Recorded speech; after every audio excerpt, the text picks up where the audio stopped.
see here. All right. Hey everyone, welcome back to another Success Conversation on the Success Channel. My name is Jarek Robbins. I'm the president of Success Enterprises. I have a very, very special guest today. We have Mr. Dan Martell, who is a 5 times founder of organizations, 3 times exits. He has a brand new book that's coming out in just a little bit that we're going to talk to him about today called Buy Back Your Time, which I think all of us should, if we're smart, start to get a little bit more of our time back to invest it in the things that matter most. So I'm going to toss it over to Tristan, who's going to be my co-host today here with Success. He's our CMO. And welcome, Dan. We are thrilled that you are here. Dan, hey welcome. Guys, thanks for having me. Yes. Thank you, Tristan, Jarek. Appreciate you guys. I can't wait for the jokes, Dan. I can't wait for the jokes, buddy. I can throw the first one out. Just go. What's the scariest? What's the scariest plant in a jungle? Scariest plant in the jungle. Ooh. Bamboo. That's the best dad joke of the day. I got 2 kids, and this is all we do all day long. Best. I love it. Hey, that is a strong start. I'm gonna have to start getting some steam on these. My son's only 2.5 right now, so I have time before he starts landing jokes. That's the best. Collect them. All right, Dan, this is another book. It comes out soon. You're doing the audio for Audible now. Tell us what we're going to expect in the book. Yeah, so book's called Buy Back Your Time, Get Unstuck, Reclaim Your Freedom, and most importantly, Build Your Empire. This is not a 4-hour work week book. Essentially, the thing I'm passionate about to help entrepreneurs is how to help them build a business they don't grow to hate. And I don't know if you've ever been in that position where you climb that ladder of success, and once you get up there, you look around and realize I leaned it against the wrong wall. I really, that's been my life's work. That's my mission. That's my passion. I just want entrepreneurs to create more. And what I've discovered is most entrepreneurs, usually at about 12 employees, about 1.3 million in revenue, they hit what's called the pain line. And the pain line's funny because what I've discovered is entrepreneurs will not grow into pain.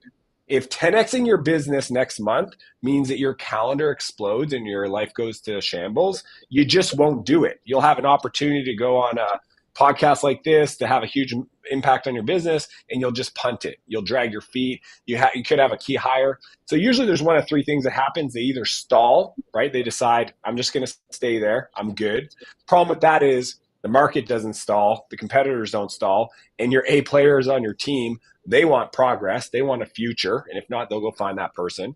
Second is sabotage. This is one of my favorite ones where people don't even realize they're doing, but they're sabotaging their success because it's easier to do that than admit that they don't want to do the work to grow. Mm-hmm. So they'll not reply to an email. They'll decide to revamp their whole product line. They'll make a lot of business decisions that cause them pain and gives them the reason to stay where they're at. Or third is I get the call and they want to sell the business. I mean, that's the reality. It's they think the grass will be greener in some other industry, real estate or agencies or software. And the truth is you'll just hit that ceiling. You'll literally get right back to where you're at. You'll have to deal with it. And so the buyback principle is based on a first principle approach that you don't hire people to grow your business. You hire to buy back your time. Wow. Okay. You mentioned 4-hour work week, and you said this is not the 4-hour work week. So tell me what you meant by that. What it means is I actually believe that if you follow the buyback principle and as you grow, you hire people, you spend labor dollar, right? There's only 4 ways to get leverage: input, leverage, output. The 4 ways are code, content, collaboration, people, or capital. So if you're going to hire anybody to add to your business, the hire should buy back your time for you to do the thing that makes you the most money, not add capacity. So if I have a development shop, I'm going to go, people make the mistake of hiring a developer to do more coding. No, hire somebody to manage the rest of your life so you can code more, right? Until that's the bottleneck, don't hire that way, right? And the whole reason I want people to do this is because I want them to create a life they don't have to retire from, right? I want them to create what I call the kind of like the empire, right? There's three money trades, right? The first trade is employee, where you trade time for money. The second one is entrepreneur, which is you trade money for time. And the third is empire builder, where you trade money for money. The only way you get to empire builder is when you're generating more capital than you know how to redeploy to buy back your time. And then you can start investing in other businesses or buying companies, and you have a team, right? This is Oprah, this is Buffett, this is Branson, right? So I actually want to teach people how to scale their business and scale themselves to live a higher quality life so that they actually create more and they give more to the world. So there is no 4-hour work week. I want people to work as much as they can, keeping everything in balance, but do it in a way that the more they grow, the more time they get back to be able to reinvest it in higher leverage activities. I like that. I'll throw a few thoughts in here. You mentioned a few things. One of my mentors told me something about the 4-hour work week. He said the 4-hour work week is great until one of your competitors is willing to work 5 hours, and then you're screwed, which made me laugh. And it's true. It's great until someone works one additional hour than you, and you're gone because they're going to take the market. The other piece that comes into play here, you mentioned something that's so important. I work with entrepreneurs all the time, and most entrepreneurs are so focused on hiring people in their business because they look at how it'll help grow their business. But you mentioned a hire that most of them miss, which is hiring the right team for your life to actually free up your time to do more of the things of why you got into your business, like you said. What are some of the key life hires you've made that made a big difference for you? I've certainly had a few. What are some of your? Yeah, well, I'll give people kind of like what it's going to look like at the end of the day, and then we break it down. But like in my life today, I have my executive assistant who has her own team. That's the corporate business side. And then I have my house manager, Betty.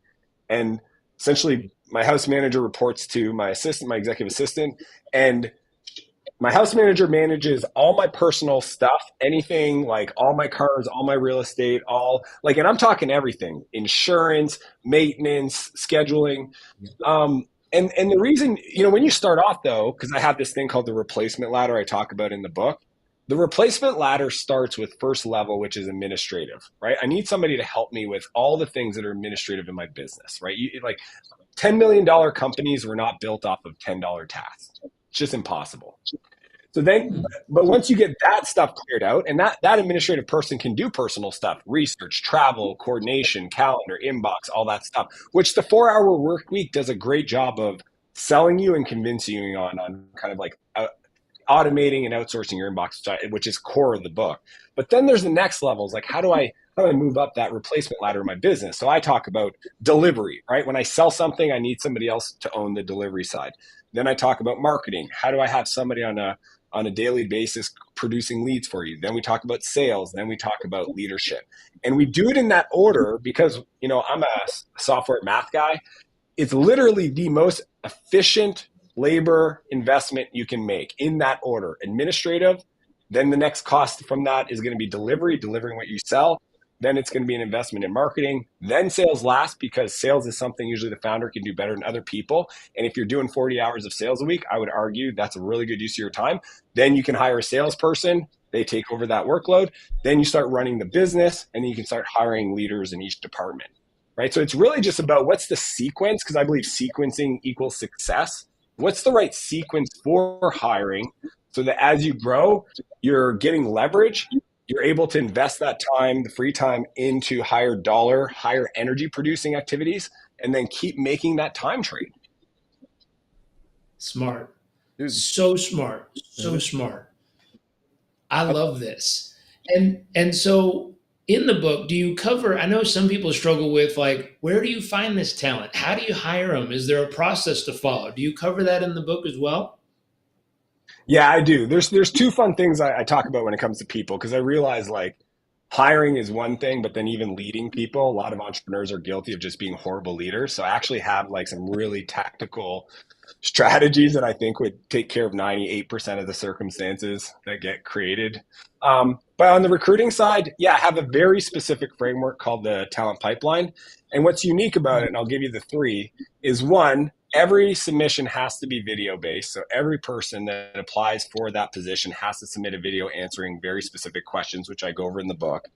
Then we do profile assessments, right? So if you're hiring an assistant, you want to use the Colby A profile assessment, and you want to find somebody that's opposite of you. So if you're a high quick start, you want somebody that's a high follow through, which is typically the case for most entrepreneurs. And then the third thing, and I learned this lesson from Seth Godin. I met with him once, and he said something in passing that transformed the way I thought about people in general, which is, it's kind of how genius works. He just said it, and I was like, oh my gosh. He said, my rule is I can't work with you till I work with you. So his rule is nobody gets hired till there's a test project. So the last 3 candidates for every role has to do the exact same test projects. We pay them for it. It's usually 10 hours.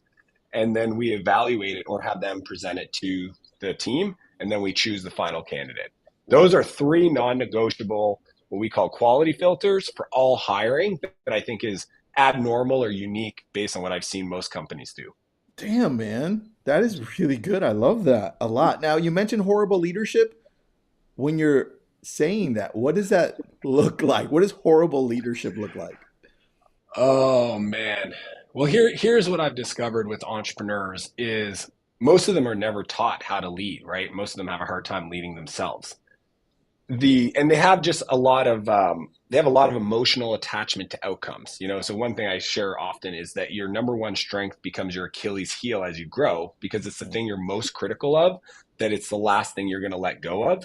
Like, nobody's going to fight for doing accounts receivable. Like, I don't think anybody's going to be like, no, this is how we do our book reconciliation at the end of the month. Like, that's the easy stuff. We're just going to give that to our bookkeeper, right? Yep. But things like coaching or delivery or marketing or sales, depending on your DNA, those are usually the areas, right? So it's really, I teach people the difference between what's called transactional management versus transformational leadership. And the big difference is the transactional management focuses on telling them what to do, checking that it got done, and tell them what to do next, which sounds like how everybody manages and leads people. The problem with that is that usually at about those 12 employees, 13 employees, you hit this bottleneck because, and I don't know if you've ever experienced this, you wake up with this list of stuff you want to get done today, but then you spend 6 hours just talking to people, checking the work, telling them what to do next. And by the time you deal with all the fires, like, now you're back at your desk at 7 p.m. working till 11 or 2 in the morning trying to get your actual work done, right? So there's a bottleneck or a ceiling to that strategy. Transformational leadership does it a completely different. We start with the outcome. What are we trying to achieve? What does it look like? Then we talk about what's the one metric we're going to measure on a daily basis, ideally, that's going to tell me and you you're making forward progress. And then third is we're going to coach to success. And I have a very specific coaching framework I teach in the book. But the idea is that we want people to make mistakes or struggle a little bit, come to us where they're falling short, and then use those moments to actually instill knowledge and experience that entrepreneurs just take for granted that they have. So that's a big theme. The other one that's really big is my 1-3-1 rule, which is, and I learned this from one of my buddies, Brad. He ran a huge toy company, and he was just frustrated that everybody was always coming to him with problems. It's like he's a professional firefighter. It's like, come to me with your fires and I'll put it out. Problem is that that's just not a way to run a business. No. So the 1-3-1 rule is very simple. Somebody comes to you with a problem. You ask them to identify one problem they're talking about. What is the one challenge you want to talk to me about? Then present me 3 viable solutions. And then what is your recommendation? So if you force, and I shared this in the book, this story about when my recruiter, Adam, comes to me one day and he's like, hey man, I'm stressed. And I'm like, what's going on? He's like, we got to hire 11 people this quarter. And I go, cool. He goes, well, it's not cool. I go, why? He goes, I don't know how we're going to do that. And I was like, okay, so what do you need from me? Like, you just want me to listen? Because sometimes people want that. Or what do you want? He's like, well, I need your help. And I go, well, what's your 1-3-1? And he's like, okay. He went away. He did the research, came back. But the 3 options he gave me were like, I was like, yeah, do that. 90% of the time, if people do the work, the recommendation is the right thing. Here's what's powerful about that is that as you bring people onto your team and you teach them this, you're pushing decisions down to the frontline workers. And as you get past 10, 11, 12 people, you're building a culture of people that solve problems instead of building a culture of transactional management where everybody depends on you. And that is where most entrepreneurs bottleneck, even if they follow the buyback principle. That's so good, man. You have Alan I on love here. that. He says, congratulations on the new book. And he's going to get that one. Can't wait to read it. He also says, how do you pay for the talent when starting out? Yeah, so that's a great question. The truth is you have to have income. So if you, and this is really like I wrote the book for really entrepreneurs that are struggling, really that 1.5 million, 2 million range where they've tried to grow and it hurt and then they came back, right? And you see it in people's revenues. It's just like hits the ceiling, comes down, hits the ceiling, comes down. But when you're starting off, the truth is like you do what you can to get support, right? That might mean an intern, that might be asking for friends and family's help. The key is the help you're asking for is not high talent help. It's the low value stuff. It's the, hey, can you help me pick up my kids? Can you help me with shipping boxes? Can you, like, it's all the stuff that, like, the end of the day, you're not generating. Like, if you're the founder, you should be either like selling or, managing the operations or finance. Like, you shouldn't be doing office type stuff. So you might have to borrow some, you might have to just ask for help. But again, those are usually business model problems when people aren't charging enough. Like, if you can't afford to hire somebody, then there's obviously a business model problem, right? But if you are going to hire somebody, don't hire somebody to do what you're doing. Hire somebody to buy back time out of your calendar. That's the core principle. I love it. I love it. There's so many important things you said in there. And the thought for most people, even the gentleman saying, how do you get that initial amount of time or that initial amount of team to come and work with you? What's critical about that when you look at it is how do you create something that people want to be a part of? And something you said, when you're collecting those team members, if you get stuck at a level that you decide you don't want to go past, the challenge itself oftentimes isn't worth top talent sticking around to be a part of. And so creating a challenge that's exciting enough, that's daunting enough, that's hard enough or more difficult will naturally cause top people to want to jump on board and help you because they want to know if it's possible. They want to know if they can get to the peak of Everest. They want to know if they can pull off that world record. They want to know if it's possible. And so oftentimes, going all the way back to this gentleman's question and with Dan saying, when you have someone who's striving for greatness, you have someone who's striving for that next level of success, it will naturally bring together people who will want to work with you to try to figure out how to crack through and make it work. So often, like you said, either you're not charging enough, there's a business model issue, or you're not going after something that's exciting enough that will cause other human beings to activate and go, shoot, I want to do that too. I want to be a part of that. And so you might have to reconfigure what you're aiming for. Most people are aiming for average and medium, which doesn't cause people to engage. No, it's really insightful that you share that, Jarek, because like one way I like to explain it to clients is if your dreams and goals aren't big enough for your team members to dreams and goals to fit inside of, then they're just not big enough, right? And I just think when you're a small business owner and you're starting off, you just don't even know that this is a thing, right? Or it's scary to call your shot, or it doesn't make sense to like talk this way because you're like, well, what if I don't do it and then I fall in, publicly in front of everybody? But the truth is that's how people lead, right? They set a vision big enough that other people's goals and aspirations can fit inside of it. Yeah, I like Totally. that. I like that a lot. And you've been saying things that I think align on another level besides so that transformational leadership. I always look at a company and say, hey, can we build something that if someone was to work with us for 5, 10, or 20 years, they would look back and say, I'm happier because I've been doing this with you. I'm healthier as a human being. I'm stronger. I'm more resilient. I'm more kind. I'm more generous. I'm more alive. Like, I wouldn't have the life I have if I wasn't part of this with you.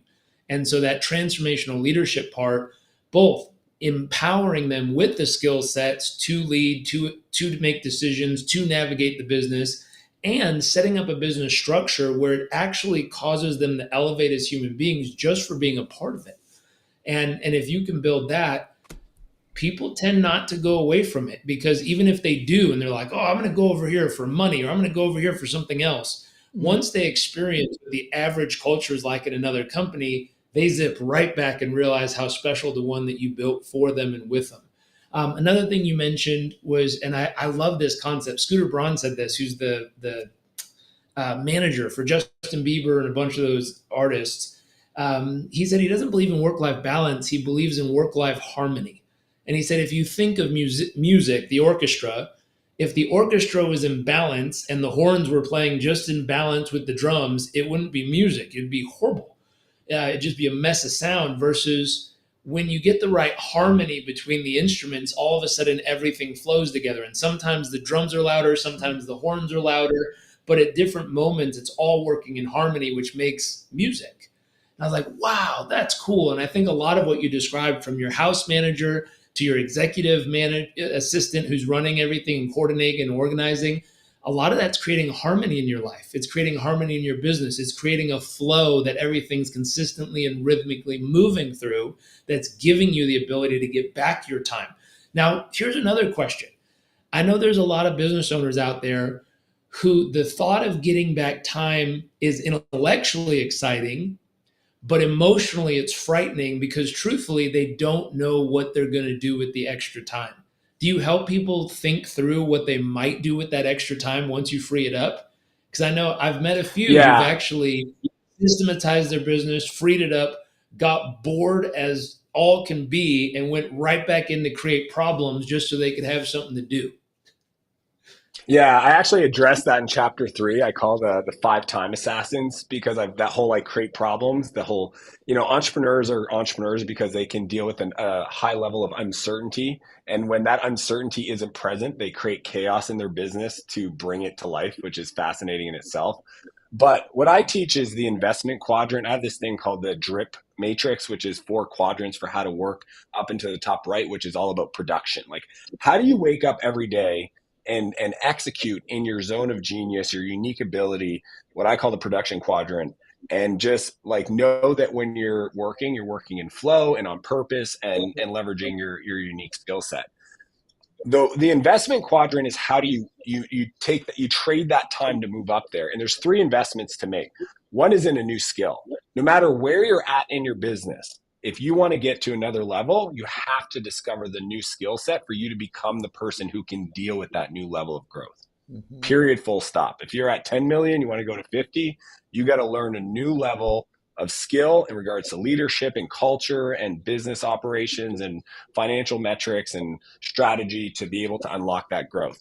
The other area of investment is in your mindset, right? So we talked about the entrepreneurial's bad habits and emotional response and negative beliefs about like, nobody's going to do it as good as me. My clients are going to judge me if I have somebody else responding to my emails, whatever, right? So there's a whole like mindset belief set that people should be investing in. And then the third area is in relationships, right? Because at a certain level, it's a who, not how problem that most entrepreneurs are facing. And if they're trying to do everything isolated in their office, even if they have success, like the harmony thing, which I love Scooter's analogy on that. I've heard other different ways of saying it, but the harmony one really resonates. I just think that like relationships is that juice of life. So if you're not making investments and deposits in the relationship side and in those 3 areas, then getting free time will just cause more issues. So really, I look at it, I have this framework called the perfect week. I teach how to design it. Once you execute it, you start buying back time. You take that time, you look at the investment quadrant. How do I invest that time into places to get more leverage? You execute that time. So that's why I say it's not about the 4-hour work week. It's literally about doing these time trades so that you can build an empire. You can literally run your life. Like Richard Branson, I spent a week with him in Switzerland skiing. The guy runs 400 companies, and he wakes up and he has a 90-minute meeting with his executive assistant, Helen, and then he comes skiing with us all day.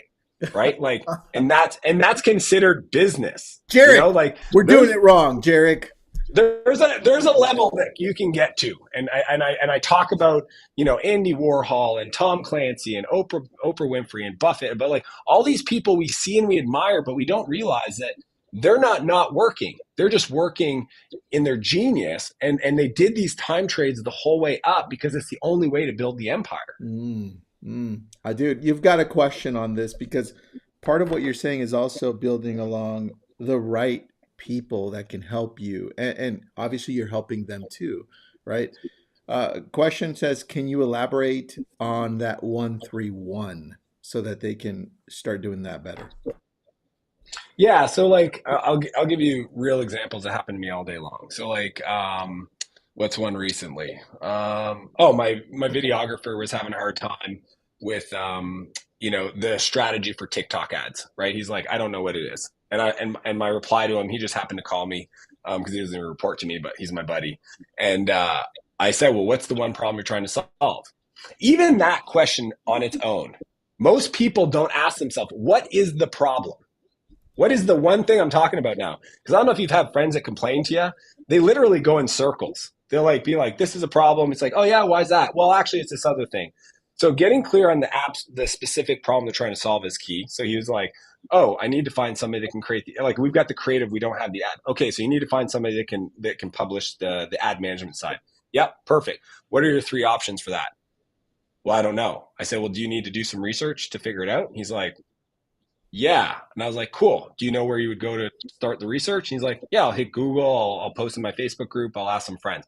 Perfect. Okay. Once you've got that and you've got three options, come back and tell me which one you recommend and why.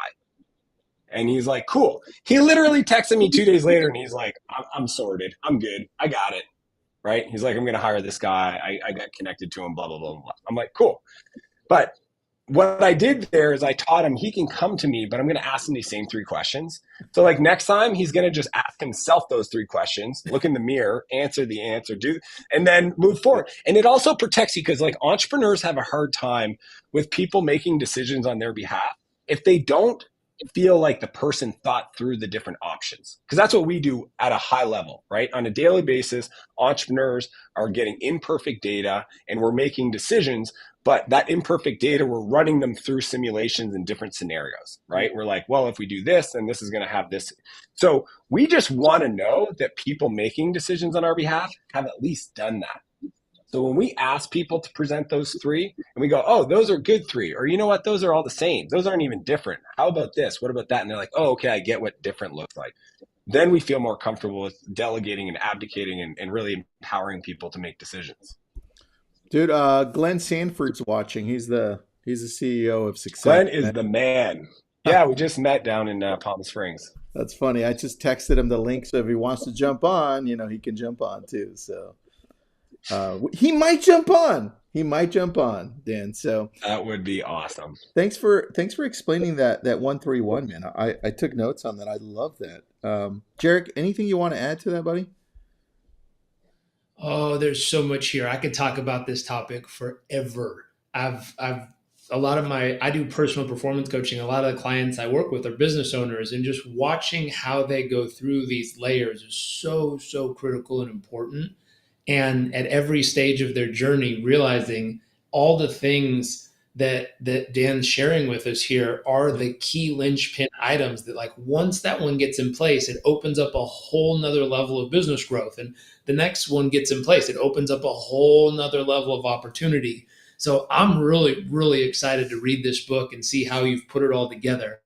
And I'm incredibly grateful of what you've shared with us here. This is gold. I have a weird feeling we're going to need to turn this one into an article and hell yeah. a lot more content. Dan, so much shared. When's the release date on this? January 17th, and then I've got a big live event I'm doing with a lot of incredible speakers that have just like been collaborators of mine, like Alex Hermosi. We've talked a lot about this strategy. I've been teaching this for 10 years and never thought ever to put it public until so I did the deal with Penguin Random House. They reached out about 2 years ago, and I just literally poured my soul into this one topic. But yeah, buybackertime.com is the website if people want to like learn more and get downloads and all that fun stuff. And Dan, Glenn's on, so if you want to say hi. What's up? Hey Glenn, how's it going? Good. Can you guys hear me? We can hear you and see you. Well, we can't see you, but everyone else can see you on this. So it's all four of us. There you go. I was like wondering where you guys were. Yeah, we're all here, man. We're all here. So nice to. Dan, great to see you on the YouTube channel. Well, it's because of you. I really appreciate you kind of, reconnecting me with Am Jarek I? and just sharing your vision for success. Can you still hear us, Is there Glenn? a delay? Awesome. He's I'm, back now. There you go. yeah, yeah. I'm back. So there's some. I think my internet connection was a little low. But how's Kelowna, the Great White North, man? It is great and white right now. We got quite a bit of snow in the last few weeks. I was actually traveling in Europe, so I was in Spain and Portugal. And again, I like to share if anybody follows me on Instagram, I just put my whole life out there to kind of show examples of how I do the buyback principle.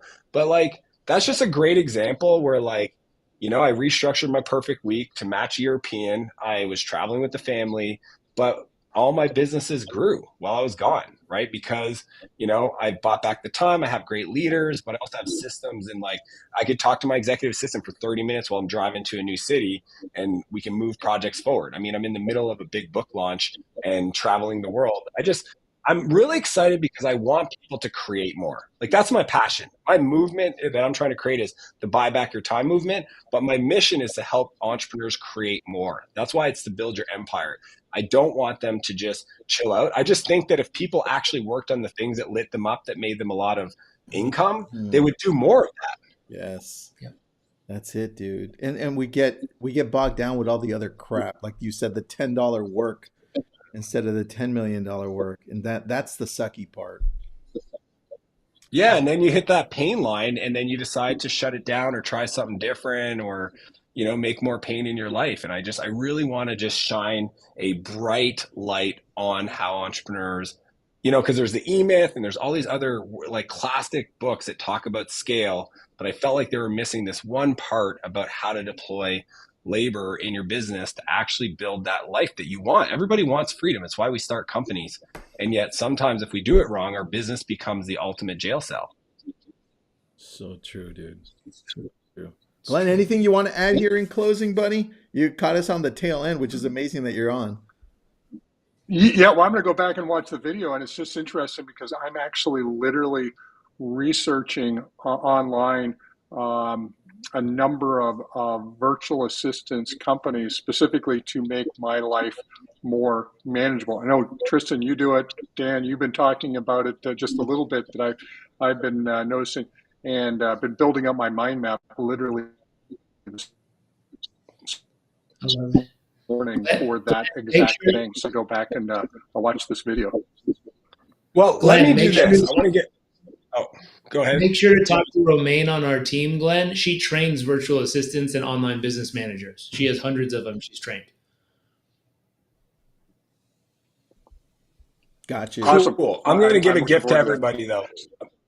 Glenn, I think I texted you a copy of my book. Chapter 4 has got the whole how I manage my administrative assistant. But even better than that, if people want, I'm going to give them my SOPs, my standard operating procedures for my executive assistant and my house manager. And there's no opt-in, just email me. I'm literally going to give you guys my email. Why? Because I can be generous. It costs me nothing.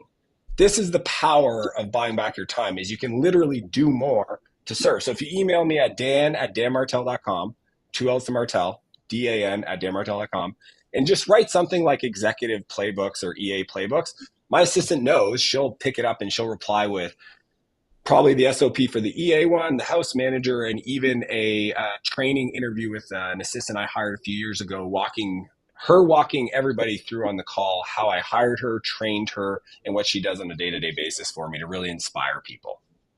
Dude, I love that. Lulu's joining us from Canada. She says, thank you so much. And Nick Hannon Briggs says, let's go, man. So let's go. So you're going to get emails there.